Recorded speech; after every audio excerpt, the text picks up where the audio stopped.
हम तीन अछूत बाकी दुनिया से अलग थलग धुएं भरे एक कमरे में बैठे सिगरेट पी रहे थे और गपशप कर रहे थे। बाहर मुल्क जाएं तो आपको एहसास होता है कि अपना मुल्क एक जन्नत है जहां कहीं भी तलब होने पे सुकून से ये कार्रवाई की जा सकती है। बहुत कोई पाबंदियों वाला इलाका है, 150 चाय के लिए पेश कर दे और संजीदा शक्ल बना के शुरू हो जाए। मेरी ट्रांजिट फ्लाइट थी और अगली मंजिल को जाने वाला जहाज़ 6 घंटे बाद चलना था। अब कंधे पे अपना भारी भरकम बैग लटकाए तवील एयरपोर्ट पे मैं ख्वारियाँ काट रहा था। मकसद उस गेट की तलाश थी कि जहाँ से फ़्लाइट रवाना होनी थी। गेट तक पहुँच गया तो अगला मिशन करीब तरीन स्मोकिंग लाउंज ढूंढना था ताकि वहीं कहीं बैग समेत मैं खुद भी पार्क हो जाऊँ। बहुत ज़्यादा लीथल स्मोकर ना होने के बावजूद स्मोकिंग लाउंज मुझे इसलिए पसंद है कि वहाँ एक ख़ास किस्म का भाई बहन चारा देखने को मिलता है। जिस तरह ट्रेन का सफ़र करें और कभी आपको बर्थ मिल जाए तो नोट कीजिएगा कि साथ वाली बर्थ का मुसाफिर 2-3 घंटे में आपका अच्छा बड़ा पड़ोसी हो सकता है। इसी तरह का मामला यहाँ भी होता है।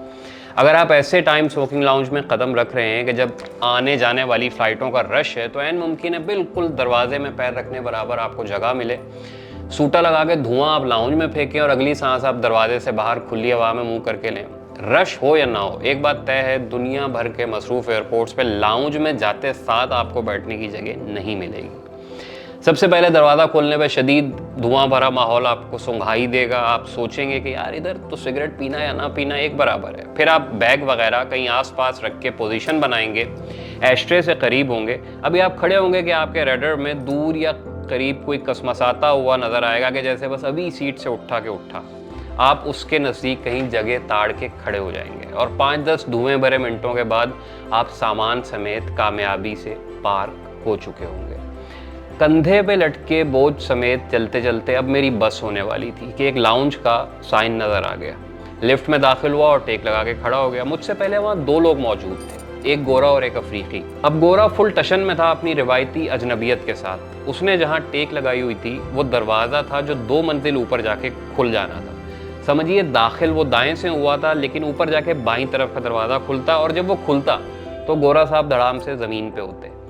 तो अफ्रीकी ने उन्हें अपने अरब अंग्रेज़ी लहजे में कहा कि भाई जिधर आप खड़े हैं ये दरवाज़ा है। तो गोरा हट गया लेकिन कोई मुस्कुराहट या शुक्रिया वगैरह कहने के बजाय बोला हाँ मैं जानता हूँ। लिफ्ट खुली तो मैं और अफ्रीकी साहब इकट्ठे लाउंज में दाखिल हुए और हस्बे रिवायत एक कोने में खड़े हो गए। नाम वगैरह पूछने के बजाय अपन लोग डायरेक्ट उस गोरे की रौनक पे तबादला ख्याल करने लगे। अब क्या हुआ कि थोड़े फासले पर 2 स्टूल नुमा नशिस्तें खाली हुई। हम दोनों ने कब्जा जमाया और गुफ्तगू इस दौरान नॉन स्मोकर्स के नाजुकपन की तरफ मुड़ चुकी थी कि यार कैसे लोग हैं, बर्दाश्त ही नहीं रह गई इस दुनिया में। इसी दौरान लाउंज में काली चुस्त चर्मी जीन्स पहने एक अफीफा दाखिल हुई, सीधी आके तीसरी नशिस्त पे बराजमान हो गई। उन्होंने लाइटर मांगा, सिगरेट सुलगाया। अब हम दोनों यानी मैं और वो अफ्रीकी दोस्त जो हैं वो पूरे जेंटलमैन बन चुके थे। शिकवे शिकायतें सब बंद, कुल्लू खलास। कुछ देर खामोशी के बाद खातून ने अपना तारुफ करवाया। वो बारबरा थी और इराक से वापस अपने मुल्क पोलैंड जा रही थी। मेरे साथ जो दोस्त थे वो हानी कर्रार थे और किसी हाई प्रोफाइल मीटिंग के बाद सूडान को लौट रहे थे जो उनका आबाई मुल्क था। वो उधर किसी टेलीकॉम कंपनी के CEO थे। तो अब हम 3 लोग जो यहाँ बैठे थे उनमें टाइम पास करने की तलब और अपने लहजे में अंग्रेज़ी बोल पाने के अलावा मुश्तरक कुछ भी नहीं था। हम तीनों के पास अगले सफ़र से पहले 4 घंटे थे और अपनी अपनी दुनिया थी कि जिसका हमने तारुफ करवाना था। आधे घंटे बाद हम काफ़ी तारुफी मरहले तय कर चुके थे जिनमें बारबरा के बाजू पे बना गज़ालुस सहरा का टैटू और उसका बैकग्राउंड भी शामिल था। अब हानी की ऑन द हाउस दावत पर हमारी ये तिकोन निचली मंजिल पे मौजूद एक बार मुंतकिल हो चुकी थी जहां बाकी लवाजमात समेत फ्रूट जूस भी मिलता था। ये 4 घंटे बड़ी तेज़ी से कटे। ट्रेन की बर्थ वाले मुसाफिरों की तरह हमारी पूरी गपशप जो थी वो पाकिस्तानी, सूडानी और पोलिश ख़ानदानी इक़्तिदार के गिर्द घूमी या अपनी अपनी ज़िंदगी के काबिल फ़ख्र टाइप वाक़े हम एक दूसरे को बताते रहे। वहाँ से रवाना हुए तो हम सब ने आपस में सोशल मीडिया प्रोफाइल एक्सचेंज किए, एक दूसरे को मुकम्मल खुलूस से अपने अपने मुल्क आने की दावत दी और वही ट्रेन के मुसाफिरों की तरह डाक के पते तक शेयर करने के बाद अल्हम्दुलिल्लाह आज तक एक दूसरे की खबर नहीं ली। इस वक्त बैठ के सोचता हूँ तो ऐसे हर इनकाउंटर की वजह आज तक सिर्फ एक थी, अंग्रेज़ी ज़बान।